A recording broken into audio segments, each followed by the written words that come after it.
Could you please introduce yourself? I'm Piek Vossen. I'm a professor at the Free University of Amsterdam. And what's your relation to the Hannover Messe? My relation here is, first of all, I was asked as a presenter to talk about the research that we do. The other relation, I think, is that even though I'm working at the Faculty of Arts, we're developing technology. And that is technology where we try to teach computers to understand language. And that's very important also from a technology point of view. So, for instance, there are robots around here, and maybe they are now very limited in what they can do and operate. But the moment they have more freedom to move around and to interact, then communication with the robots will be very important. And the computer in the robot needs to understand language. So, and what led you to this mixture, this multifunctional approach of combining arts and technology? Well, that started already at the university where I was studying and learning also to program. And after that, the research projects, since I began, there is text available, digital text everywhere. So there is a lot of data on language, and that is only growing and getting bigger and bigger and bigger. So that meant that I was developing also technology, developing programming skills, and doing research on language and text, and try to model that in computers. Yeah. You're also in the Netherlands a very famous professor because you're also a pop musician.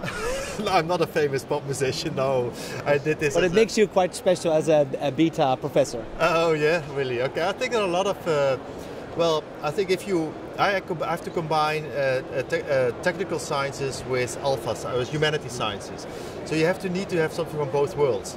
And a lot of people that have that are actually also musicians.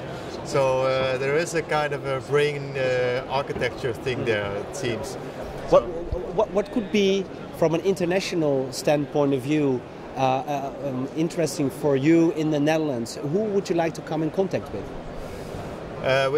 From the Netherlands with international people, we do that already all the time. I have a whole network all over the world. For instance, the systems that we make them for all languages. Okay. So you collaborate with groups in Europe, but in the US, but also in Asia, in India, in Brazil, where we try to build this, or actually make.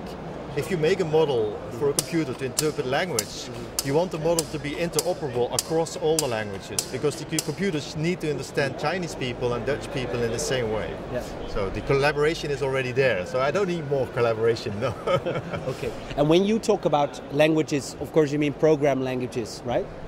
No. When I talk about language, I mean the natural language, and when I talk about a model, that is a program in a computer where you try to interpret the symbols from a natural language into something the computer can understand.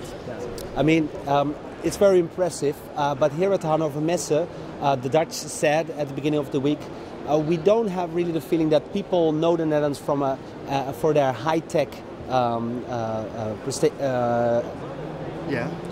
a high-tech point of view.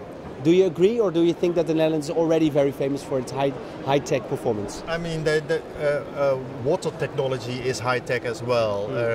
Agriculture technology is also high-tech. So there are a lot of areas of high-tech. So okay, we don't have a car industry, but I think we deliver a lot of components for cars or for space technology and for robotica as well. So I don't think you can really. So even if people believe it, I guess it's because they don't realize it. But I don't agree with them. I think the Netherlands is a high-tech country and contributing to high-tech technology a lot in the world.